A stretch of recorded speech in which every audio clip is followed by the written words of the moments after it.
قال النبی صلی اللہ علیہ وسلم، آپ صلی اللہ علیہ وسلم نے فرمایا، الغیبۃ اشد من الزنا، غیبت زیادہ سخت ہے زنا سے۔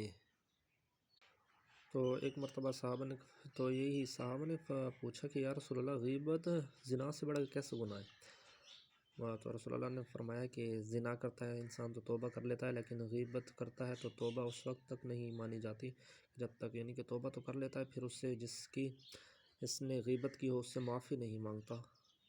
تو اس وجہ سے غیبت جو ہے بہت بڑا گناہ ہے۔ اور غیبت جو ہے اس کی تعریف یہ ہے کہ ایک انسان کے اندر ایک عیب ہے، اور وہ عیب آپ کسی کی پیٹھ پیچھے کہیں اس کی غیر موجودگی میں، ہم لوگ کہتے ہیں یار یہ تو بات اس کے اندر ہے، تو اس کو بھی یہ غیبت ہوتی ہے، کسی کے پیٹھ پیچھے گناہ کو بیان کرنا۔ اور ایک عیب جو اس میں نہ ہو تو تہمت ہے۔